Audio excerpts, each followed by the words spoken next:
in an energy conference like this, you can rest assured that most of you are big supporters of renewable energy, and that you look at people who work in fossil fuels, especially things like non-conventional oil and heavy oil, the name itself gives you shivers, are just people you don't really want to listen to. So I'm here to say that despite of all of this, I'm actually one of the most environmentally friendly people on campus because I work in this area, and I'd like to convince you a little bit of that today.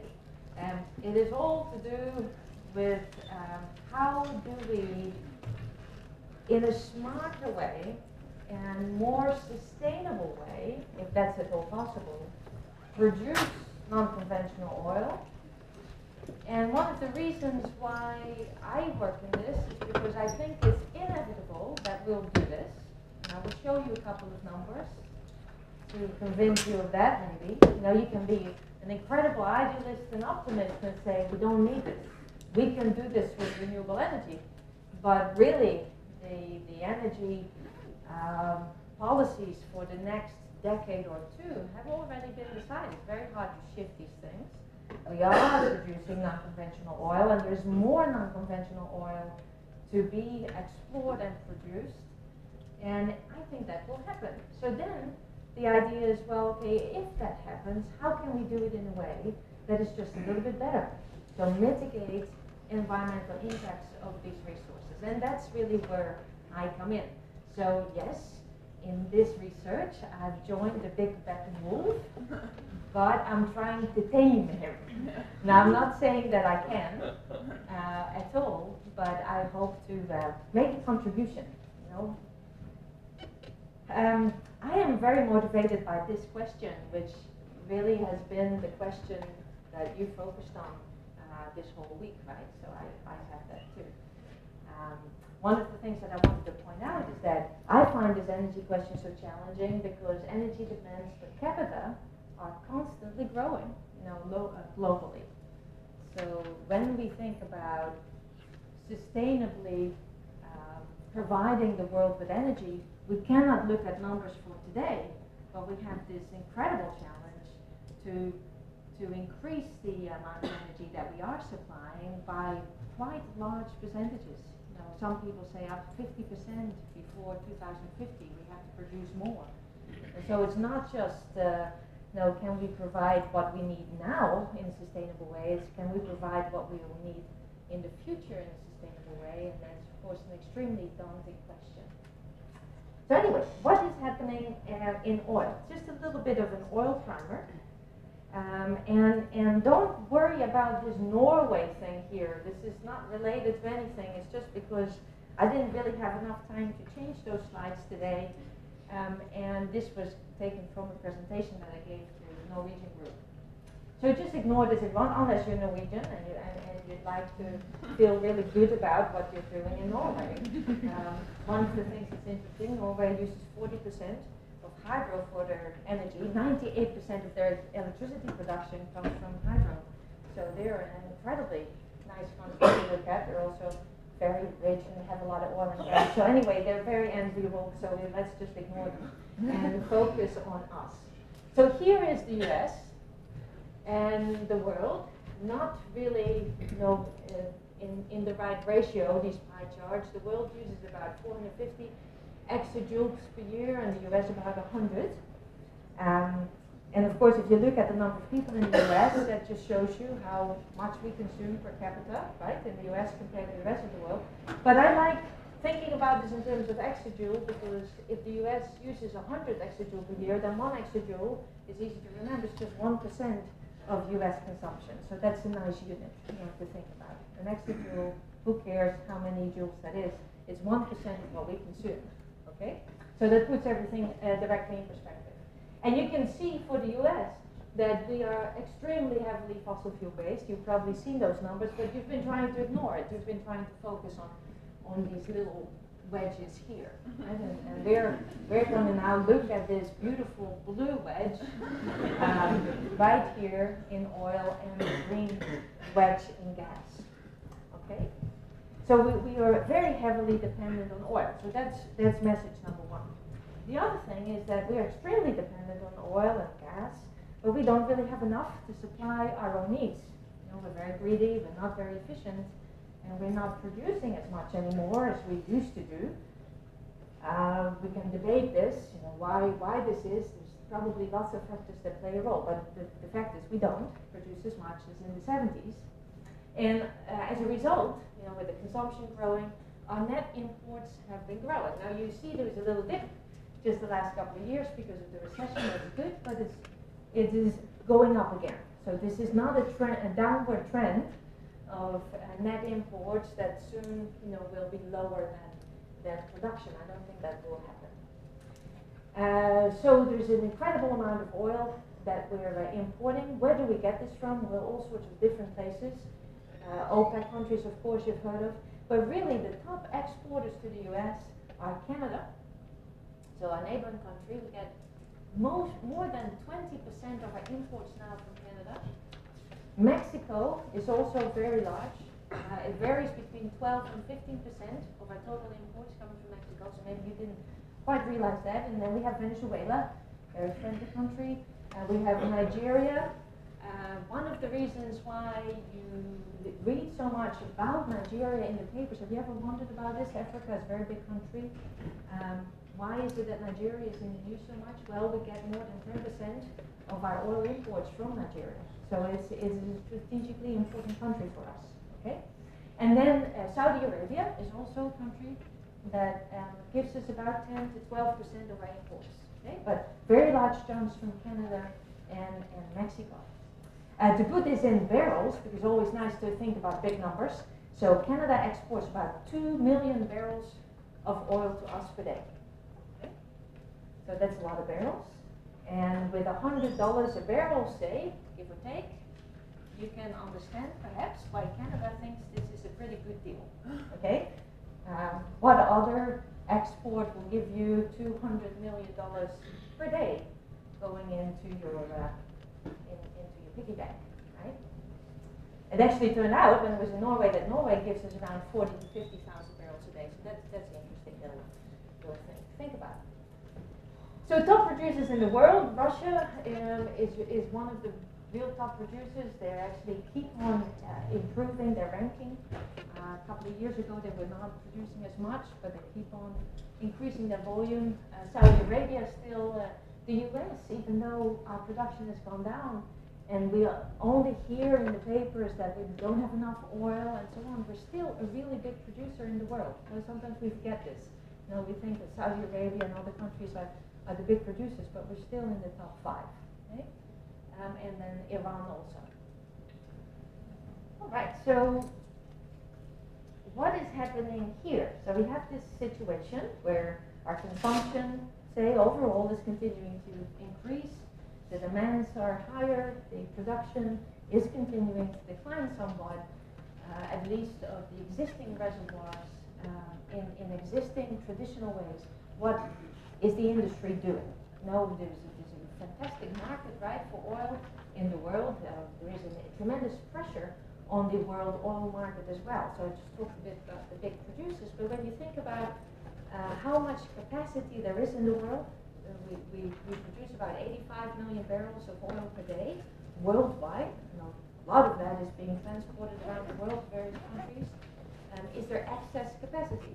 Well, in the 80s and a little bit later in the early 90s, we did have excess capacity, but that's gradually dwindling. So what this really means is that this oil market is a market under a lot of pressure. Okay? So there's a lot of people wanting this, and of course 2 of the countries that are putting increasing pressure on the world oil market, and there's no surprise that China and India, because they're growing very fast economically, especially China. And so there is not really that much excess capacity, so people can say, well, we have an existing reservoir, we just drilled some more wells, and we'll be okay in meeting this new demand. We are really forced, because of the demand, to look at new, innovative, different ways of getting more oil out. So there's a couple of things that you can do as oil industry. You can say, okay, I look at my existing reservoirs and I try to squeeze more oil or gas out of these reservoirs. And that's oil recovery. That's one of the areas in which I work. And this is environmentally reasonably friendly because you're saying, let's make use of the reservoirs we have as much as we can. Okay? It's of course wasteful to leave a reservoir and go drill somewhere else. You know, for example, in areas where you really don't want drilling activities, much better to squeeze as much out of existing reservoirs. The other thing you can do is move into hostile environments, and we'll see so much of this. I tell you, in the next 10 years or so, you will hear much more of this. In the Arctic, incredible movement to explore and then later produce in the Arctic, with a lot of discussions and debates already between countries that have interest there. As the ice is melting and the Arctic regions become more accessible, there will be an incredible push there. And I just hope that it stays all relatively friendly. And then, of course, we can explore and produce non-conventional oils in areas that are maybe a little bit easier to access. So let's think about this. One of the things that people talk about a lot right now is shale gas. You heard of this in the news? A lot of people now are advocating this and saying this is what we should be going towards, and there are some good legitimate reasons for this. In the sense that, hey, if we could replace all coal by gas, and gas has a third to half of the CO2 emissions of coal, then of course we would be improving our total emissions, right? We'd be reducing it a lot. People say we have a lot of it, so it doesn't exhaust as quickly, but deplete as quickly as other resources. And they say it's easy to get to. I'm not quite sure if that's the case, but there's lots of debates about this right now. It's certainly true that the beginning reservoirs that they used, and there's a couple out here, the Barnett and the Haynesville, were relatively easy to produce, and that made people extremely optimistic about other reservoirs that were discovered. So anyway, the shale gas industry right now is booming. There's a lot of controversy, especially about the development of the Marcellus right now in the east, the northeast area. Because shale gas, as the name suggests, sits in shale, and have you ever looked at shale? I mean, it's a very, very dense rock, and the pores are very small. You cannot really produce from this by trying to suck the gas out of these very tiny pores. You need to make it easier for the gas to go through the rock, and one of the ways to do this is to fracture the rock, to break it up a little bit, so that the gas can go into those fractures. And these are then pathways for production. Makes it very easy for the gas to flow out. So you need to fracture this. Now we know how to fracture because we've been doing this in the oil and gas industry for many years. But there are all sorts of implications, potential implications for the environment, and people are really worried about this. But it's growing very, very fast. In 2007, for example, there were more than 4,000 new wells drilled just that year. Okay, so this is an incredible boom. And this is just continuing. It's a little bit less in 2009 and 2010 because of the economic recession, but a lot of people are investing in it. Okay? But this is not the only thing. There's another non-conventional oil that we would have, and the estimates vary a little bit on how much we have, but some people think we have enough for 100 to 200 years of our consumption, so that would be an incredible reserve. Now, right now, up to this point in the history of the world, as the world together, total population, since 18-something, when oil was first started to be used, we've used about 1 trillion barrels of oil. Okay, so that puts that a little bit in perspective. Some people think that shale oil, so oil that sits in shale reservoirs in the United States alone, will have 1 to 2 trillion barrels of oil. So that's an incredible amount of oil. You can also put this in perspective with how many barrels of oil we use in the United States. We use about 7 billion barrels per year, so this would be about 140 years. Now shale oil, again though, to produce it, you need to try to get this oil out. The oil is often very sticky. It's a bit like peanut butter squeezed in very, very small pore spaces. How do you get that out? Well, you can try to maybe heat it up, thermal stimulation, so this is an area that I work on as well. Unfortunately, a lot of the time to get heat in the reservoir, you need to create this heat. And how do you create heat? Maybe burn some gas. Right? So they do this also with the tar sands. And so that could have environmental repercussions. You could also maybe try to produce this heat in situ, in the reservoir itself, by using the oil as fuel. So then you don't create steam at the surface by burning gas, but you ignite, if you like. It doesn't explode, you don't need to worry about that because it's contained in those pores. But you ignite the oil inside the reservoir and then locally create steam, because a reservoir doesn't just contain oil, it also contains water.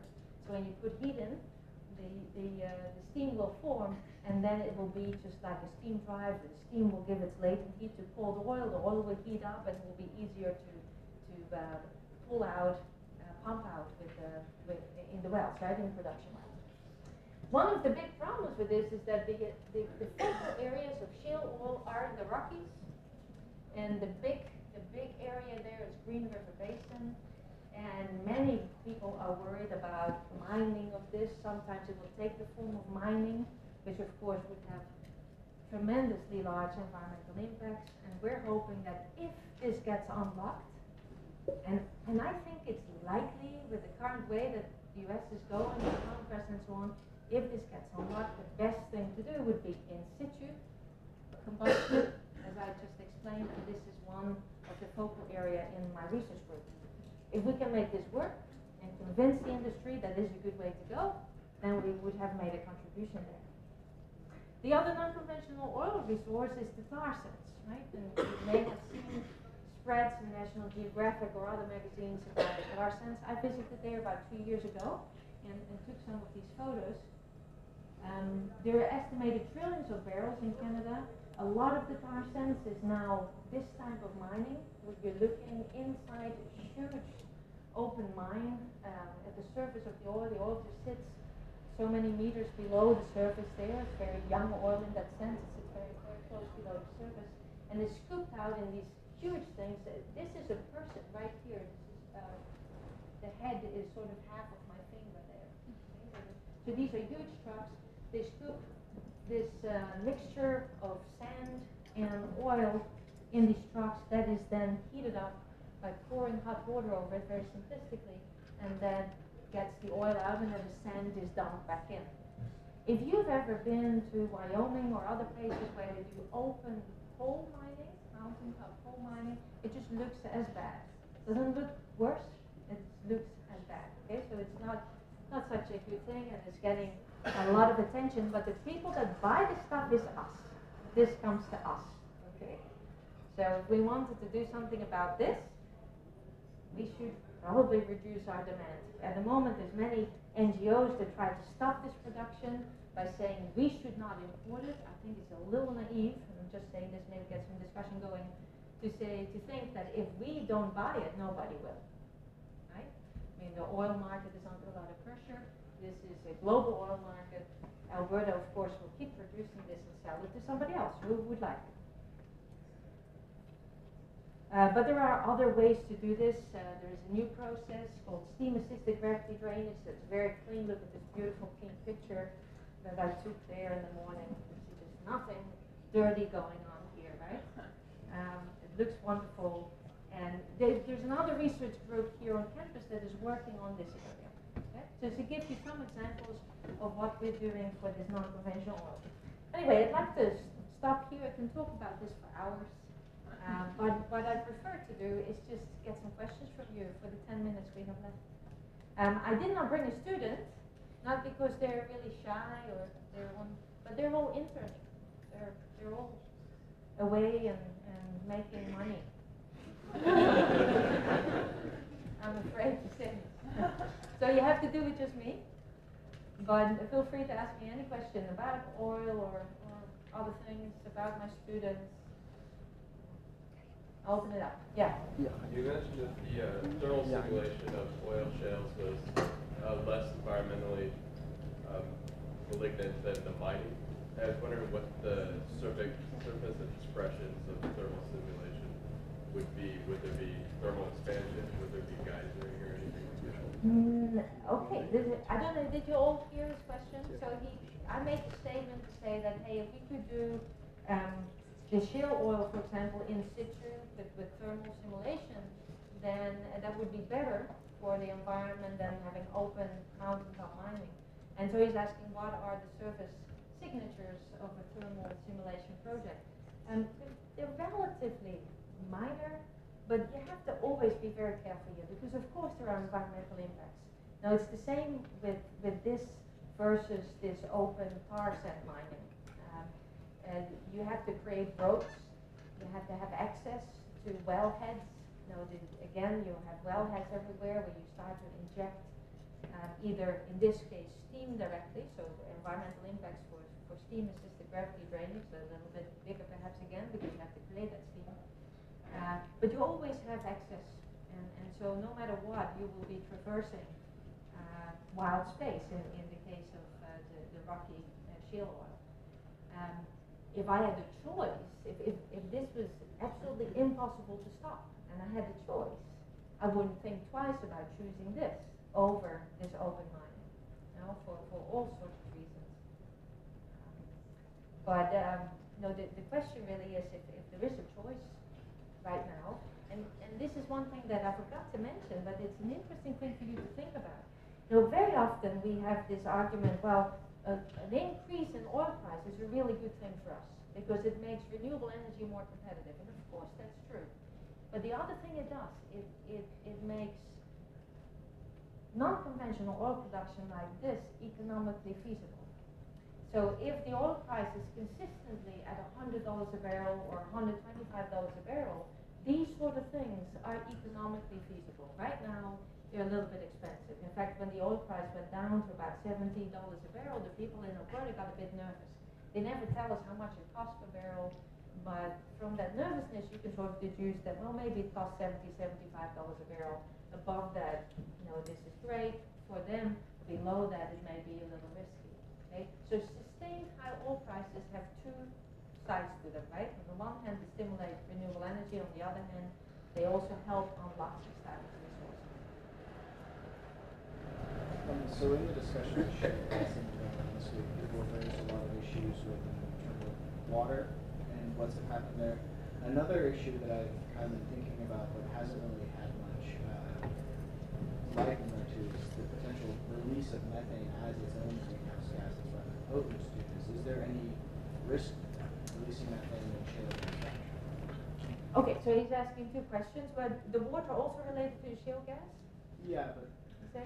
So the one question is about water, what are potential water impacts of any of these types of productions, and then for shale gas in particular, what about maybe potential methane release? Maybe Lynn would be a better person to ask about methane release. I think it would be kind of small, and methane is a very valuable gas, so they would do their utmost to capture it and use it. So typically that's okay, I think, compared to other sources of methane release. I never lost sleep this night on that. Water is, with shale gas, is one of the big debates right now. So water is a huge concern for a lot of people, and this is because of this fracking. Now people are nervous that when you start fracking and then using, they call it wet hydrofracking, so they're actually doing this fracking using water or water with some other type of mixtures in it and pumping it in, very simplistically speaking, on a very, very high pressure, and then the rock will succumb to this pressure and fracture, right? That's a very simplistic way of looking at hydrofracking. And so they're afraid that this water that has stuff in it, or that could potentially get stuff in it from the reservoir through which it is going, may then either be released to we'll get into groundwater, or we'll get into other areas where you just don't want it, and it has environmental impacts that way. So a lot of my colleagues are working on this. And can we predict in advance, knowing a little bit about the geology of a shale gas reservoir, can we predict, first of all, how effective the hydrofracking would be, and second, where this water will go? And one of the big problems, of course, for policymakers and any type of organizations and people is that it is uncertain, these predictions. You don't really know that geology. A model has a lot of uncertainty in it and potential errors in the estimates. And so this is a risk analysis question. And when you make decisions, you have to weigh these risks. And that's really tricky. And there's typically what you see in politics also, and I talk to people about, is you have sort of two responses. One is that people try to put this in perspective, say, okay, well, the risk is about this high maybe, I'm willing to take that because these other activities also have associated risk, and I see this sort of the same. And there are people that are very, very risk averse and says, under no circumstances should we allow this. And then, of course, the people locally are much more worried about these things typically than the people remotely. That's always the case. So this immediately leads to local people and local NGOs and local policymakers versus people at a national level or companies. Very difficult to say. I think the debate is still out. Shale gas, there has so many uncertainties still also with the resource estimates, the reserve estimates, they keep changing. Yeah. In the rapid expansion of shale gas extraction, there's criticism that government hasn't managed to put any kind of policies or any standards. They're always behind. Is it possible that maybe people on the ground who are extracting, they have more information than the government does, but somehow withholding it to... Ooh, this is interesting conspiracy There's asymmetry of information on the ground. Yeah, so he's asking, look, shale gassers, people have criticized Washington and also state politics for not having a framework in place, for a regulatory framework in place for shale gas extraction. And it always seems that politics runs behind this a little bit, and it's not really, it's interesting because of course politics doesn't like this either. They like to be much more proactive, and they try to be in some areas. And solar is one of those areas where they're actually trying to be proactive rather than reactive. But he's saying, could it be that the industry is withholding information that they just don't want to tell the policymakers? I don't know. No, there's certainly there's a lot of anxiety amongst people. There's very bad rap in a lot of these companies, and people don't trust them. Sometimes they're not completely forthright with information, but very often I actually think they are. Because it's also in their interest, and now of course you say, oh, this Margot, she works with oil companies and gas companies, so she's positive about it. But I find that very often they understand it's in their best interest to be open about this. Because if they're not, it could really come back to haunt them.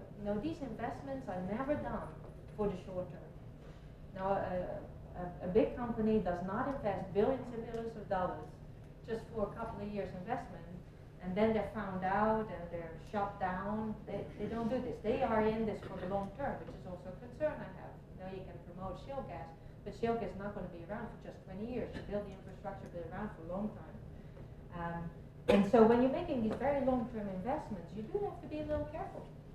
So they try also to play a little bit into politics. A couple of years ago, I noticed that a lot of these companies that I talked to were a little bit more nervous about this because they thought that just around the corner there were many, many new regulations and environmental regulations. Now maybe they feel less nervous about that with Congress having changed so much. That may change again. It's hard to say. On the whole, I think there's not a direct need to be extremely skeptical about what they say. A lot of the time we work directly with colleagues from these companies and trying to find out their solutions. We have time for one more question. Yeah. With petroleum trading about 4 to 1 premium on a dollar per BTU equivalency to natural gas, do you see there being a switch to natural gas for transportation fuel? And what are the barriers to that? Oh, that's a really interesting question. So basically what he's saying, gas is relatively, well, how would you? Cheap. Relatively cheap. Right now, right? Very low gas price. And so what, and it's much, in terms of the energy contents, it's much cheaper than oil. So this is a really interesting question. So why are we then not moving towards transport? In other countries, of course, they have done this.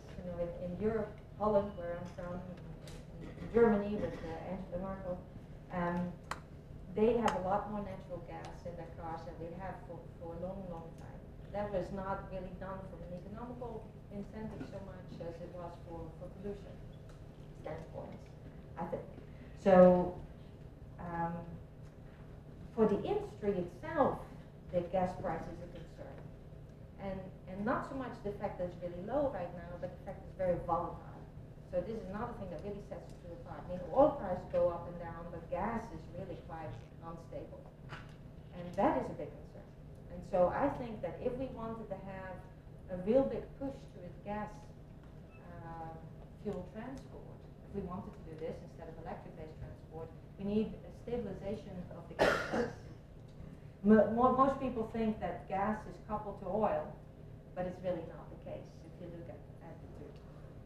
And people worry about this, they're thinking about this, they're also thinking that the other way around, that if we replace a lot of coal with gas for electricity production, then the volumes of gas will go up, and then we have utility companies and other companies really all striving for the same thing, and that is gas price stabilization. So maybe we'll see this. Certainly people talk about it. But the way it is now, I think people find it a risky market.